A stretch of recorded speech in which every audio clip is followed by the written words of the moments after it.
El mar es un lugar fascinante, pero también es misterioso, sobrecogedor y atemorizante. No en balde la humanidad desconoce gran parte del territorio marino, tanto que la humanidad sabe más acerca del espacio que del mar. Es por ello que se desconozca sus misterios y enigmas sobrenaturales. Se han reportado miles de historias. Experiencias paranormales vividas tanto en alta mar, como en la playa, en la zona de la orilla y también en el fondo del mar. Desde fantasmas y apariciones espectrales hasta criaturas zoocríptidas. Hace un tiempo, les compartí un especial de relatos de terror en el mar. Esta noche, les comparto estos relatos, un poco más variados e igual de misteriosos y aterradores. Me llamo Edward Williams. Vivo en el estado de Maine, Estados Unidos.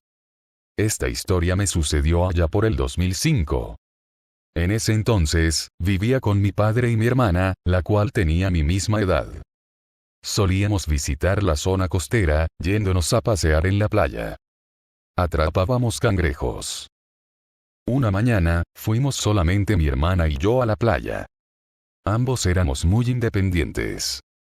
Nos topamos con un camino en medio de la hierba crecida, el cual conducía a una vieja casa abandonada, la cual estaba construida en un risco. Esta casa emergía en el horizonte. Nos entró curiosidad.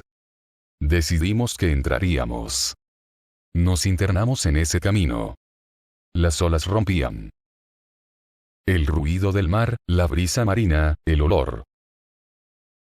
Ingresamos. Yo me quedé en una terraza del primer piso, mientras que mi hermana fue por el resto de la casa. Intuí que en aquella terraza había una mesa en la cual se sentaban los dueños para almorzar y disfrutar del espectáculo. Me quedé mirando el horizonte. Al acercarme a la barandilla pude ver que colgaban de arriba del techo unos pies.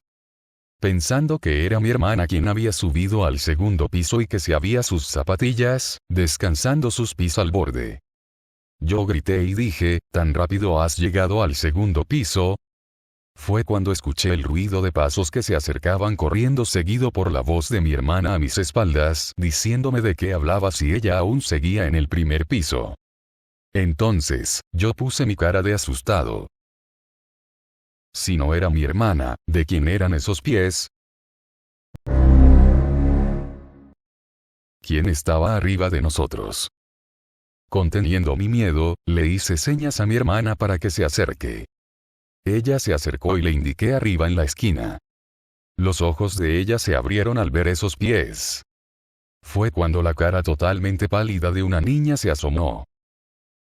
Nos quedamos tiesos del miedo. Entonces, esta niña nos sonrió maliciosamente, mostrándonos unos dientes podridos. Ambos corrimos de allí, gritando.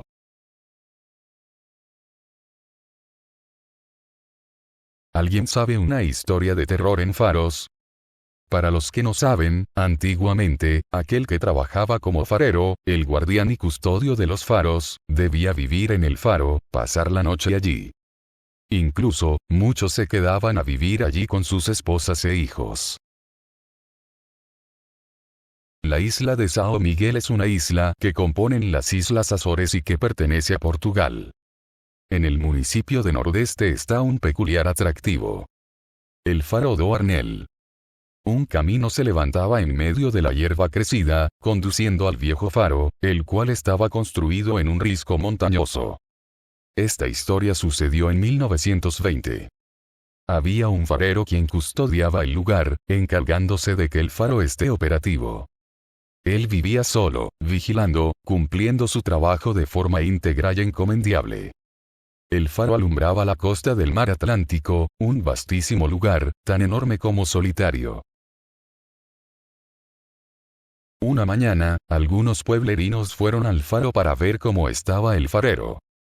Fue cuando lo encontraron echado en el piso. Estaba ido, con cara de espanto. En su mano sostenía un rosario. Al preguntarle qué le pasó, él les contó lo que había pasado. La noche anterior, una noche de tormenta, el farero yacía dentro del faro, acostado en su cama. De pronto, se sintió muy nervioso y preocupado. Él presintió como si algo hubiera emergido del mar.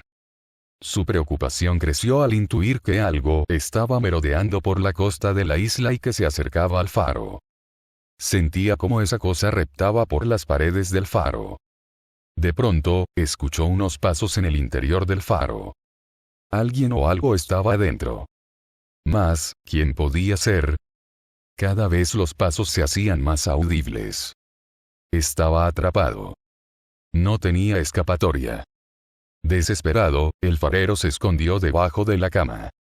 Sostuvo fuertemente el rosario que llevaba puesto en el cuello y comenzó a rezar, a la par que los pasos ya se acercaban a la puerta del cuarto en donde se encontraba.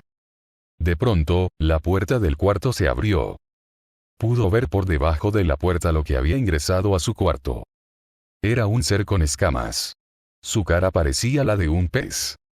El color de su piel cambiaba. A veces era azul, a veces verde. Ese ser parecía que buscaba algo, puesto que miraba y miraba hacia todos los lados, sin éxito. Fue cuando se regresó, saliendo del cuarto.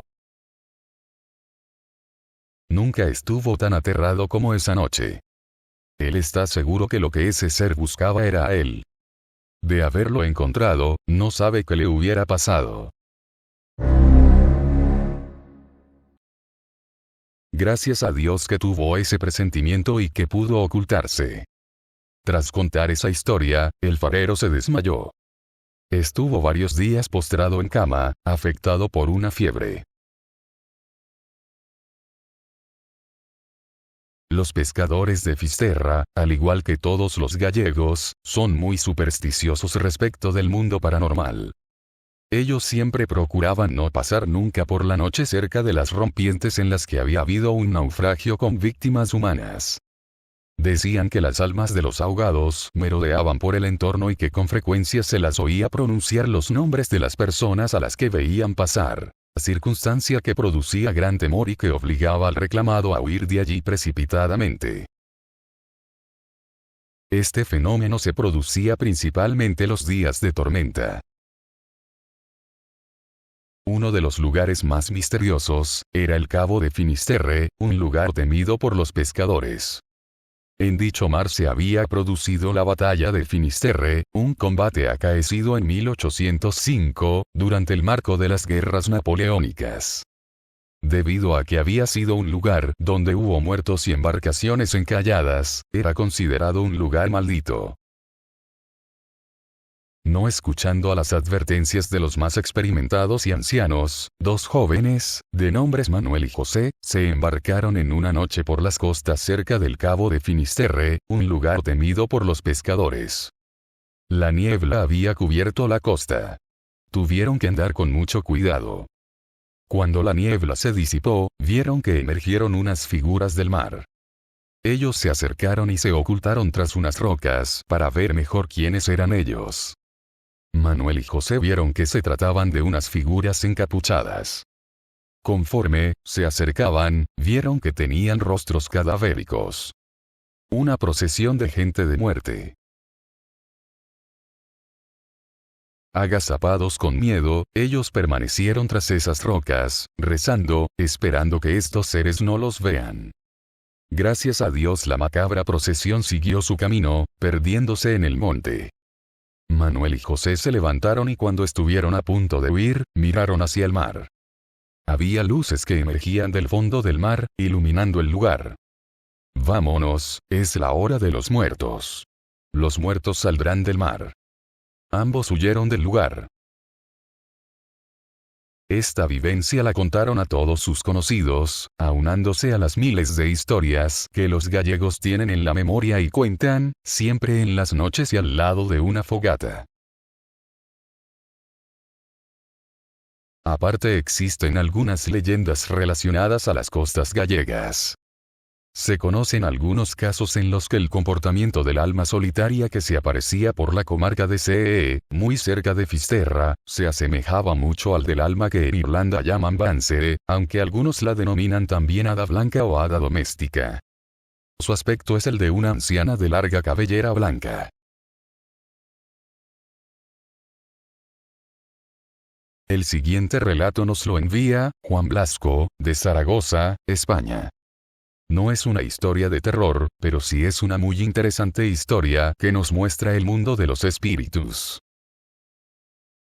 Me llamo Juan Blasco, natural de Zaragoza, España. Hace años, allá por 1996 viajé a la zona sur de Italia, específicamente en la isla de Sicilia.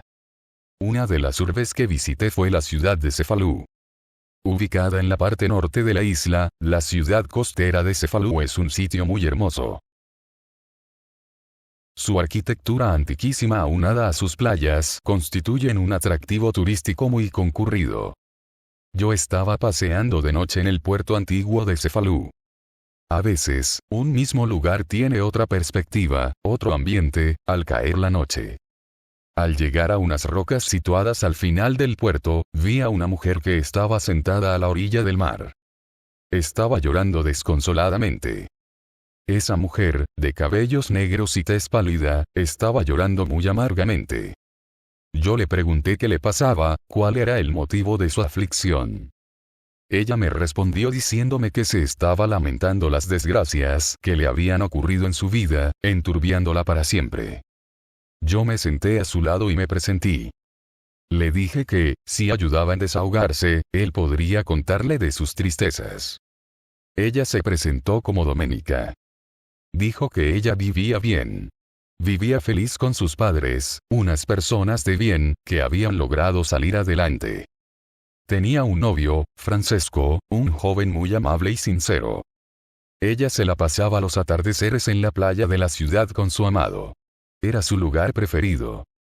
Estaba a vísperas de casarse con su prometido, pero este se relacionó con una mujer, una bruja, y esta por medio de la brujería lo alejó de ella. No contenta con ello, la hechicera mató a su familia. Tuvo que viajar sobreviviendo a duras penas. Nunca podía quedarse en un solo lugar, sino que volvía, cargada de sus maletas y su insondable tristeza y soledad. Fue cuando una enfermedad incurable se cebó en ella, consumiéndola. Postrada en la cama de un hospital, decidió que allí no moriría. Si iba a morir, mejor que fuera en el lugar que tanto amó. Fue así que ella decidió morir en la playa. Llegó justo al atardecer. Se sentó en el mismo lugar en el que está, contemplando la puesta del sol. Al mirar el horizonte creyó ver a su amado y a sus padres. Se dejó llevar por aquel momento mágico. Se cortó las venas, desangrándose. Fue el único momento en que la tristeza de su alma desapareció. Solo sentí paz, diciéndolo ella con una tibia calidez. Intrigado y algo preocupado por saber qué le sucedió, levanté la cabeza para preguntarle, pero ella ya no estaba. ¿A dónde estaba? Pasaron unos segundos para recién darme cuenta de que tal vez ello era algo de carácter paranormal. ¿Acaso ella era una fantasma? ¿Acaso yo conversé con una fantasma? Al parecer, sí. Esa es mi historia. No es aterradora, pero es real.